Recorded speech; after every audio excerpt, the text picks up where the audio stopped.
Pembacaan Zine Self-Defense Isu 3 diterbitkan tahun 2021 oleh The Infoshop Nepal. Infoshop Nepal adalah sebuah kolektif anti-otoritarian berbasis di Kathmandu, ibu kota Nepal.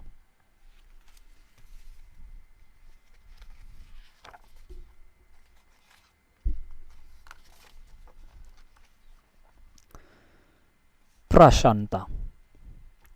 Pang S. Prashanta was raised in the maze of dark lanes and tiny windows in the heart of Kathmandu. He talks about how pedaling has helped him stay alive. It's only been a few weeks since I've consciously been cycling every day. I used to just cycle randomly, enjoy it but didn't do it regularly. Now I've been doing it every day because the roads are empty. I've been noticing how good and less stressed I feel. I wasn't feeling good before, just being kind of scared always, thinking what if I have a heart attack and have difficulty breathing? I just always want to be in my safe space just in case anything goes wrong. I just start cycling around my neighborhood for 30 minutes or an hour, just taking it super slow, listening to music. It felt good, so every day I start to go a little farther, just exploring. And soon I notice my chest ache disappear, and it didn't hurt anymore. So I started going even farther, and within maybe 2 weeks, I noticed I am not as angry or stressed as I used to be. Now it's easier to say forget about it. One day it just randomly hit me. Cycling or working out releases serotonin. Maybe that's why I don't feel as anxious. So I started researching this shit more. I'm usually in a brain freeze mode when it comes to work. But this, I was doing it naturally and it didn't feel like I was making an effort. I was watching a video of how it all worked, which I had watched years ago but forgot it existed.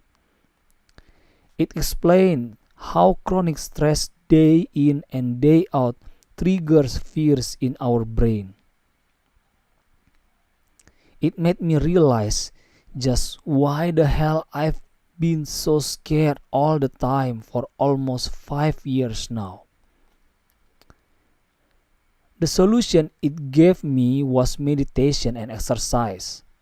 I know this, but why haven't I been doing it? I don't know. Clouded mind.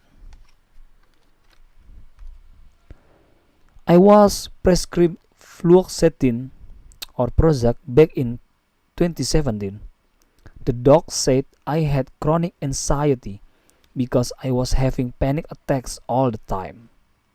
But I never took the meds because I was scared. The meds I was prescribed was a SSRI, selective serotonin reuptake inhibitor, a drug that maintains your serotonin so you're calmer. This time it just hit me. Maybe my head was clearer from cycling every day. If cycling releases serotonin, then it basically does what the drug does.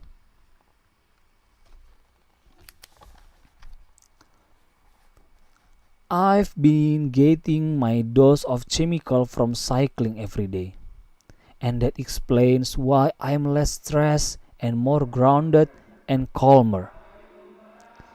Even in situations where I would literally shut down and couldn't think at all, which was basically every situation, and now it doesn't affect me. I can't be bothered. I was doing good and less stressed for a while, then had to stop for a week because we were not allowed to go out due to lockdown. I noticed I was getting more angry and stressed. Serotonin was going down. And then I started cycling again, noticing how the cops didn't hassle me. And now I can just clearly see that it really helps me. I can almost feel the serotonin dripping in my brain, and it feels so good. It kind of erases the crap in my head and helps me think and analyze clearly. It's been maybe 4 or 5 weeks doing this every day, going further every day, and my stress is so low even in situations where I would just feel like killing myself. I cycle because I love it. And even when I'm lazy, I do short round just to release the negativity. I go further and further each day, leaving all the crap I don't need behind. Blast my earphones and just ride.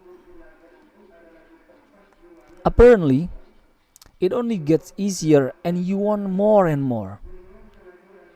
Going into nature used to scare me.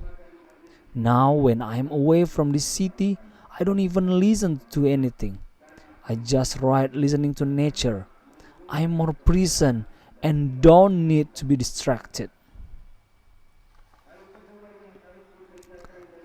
Anyway, things have been all over the place for me. I was always exhausted, just want to sleep. Everything felt like work. Even keeping a journal, doing laundry, cleaning my room sometimes feel like it takes so much energy that I don't have.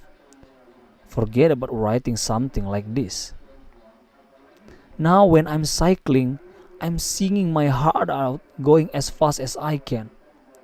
I found a really good way to deal with all my frustration and whirlpool of thoughts. I'm always swearing when I begin, and after a while, I'm all calm and just let it go. I'm so glad I cracked this puzzle and now know how to release my frustration in my own way, which works for me. I am even thinking about cycling to Pokhara or even Jomsom, even though getting out of bed feels too much. Anyway, the point is I feel like I can and I want to, and it hasn't hit me that I can have a heart attack in the midst of it all and die. Cycling has really lowered my feelings of being paranoid and scared. I'm going to keep doing this every day while I can because it will end soon. Once the lockdown ends, it will be impossible to cycle every day. Though I'm planning to do it at night, which is also super awesome. I just want to keep going further and further and don't want it to stop because it brings silence in my brain finally. I should and will continue this to stay sane, to not feel like blowing up every day. I want to thank my friend Sunil for letting me use his bicycle.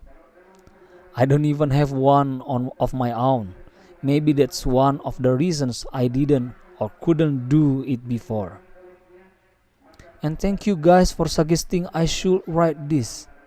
This is my first time writing this kind of stuff. I didn't know where to start and where to end. But it is progress because I have said no so many times to so many people just because I was so dysfunctional all the time. I have so much in my head, but when it comes to putting it down, it's such an effort and the brain just freezes. Saying sorry I can't is so much easier. But this time, I to myself, yeah, why not? Let's do it. Thanks to cycling and good timing. I hope I'll be able to keep doing this and remember how cycling is a really, really good way to fan shit out and have a clearer vision, but all that only if the traffic and the pollution is low, which it won't be for long. So yeah, let's hope I'll figure this out. I also hope people will do it more often as well, if it works for them. just sick and tired of being sick and tired. Thanks for letting me write this piece. And here are some of my top plays from my playlist that I usually blast out when I'm cycling. Number 1, The Passengers by Iggy Pop. Number 2, Near DT MI Black Midi. Number 3, Dancing with Myself Generation X. Number 4, Poison Heart by Ramones. And number 5, I Need Drugs Necro.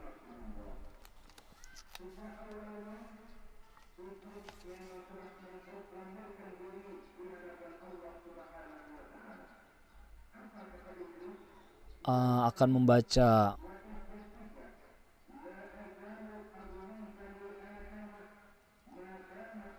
satu buah tulisan lagi dari Zine Self Defense, yaitu tidak satu tulisan sih, sebagian dari sebuah tulisan dari sebuah pengantarnya yang berjudul The Revolution is Love.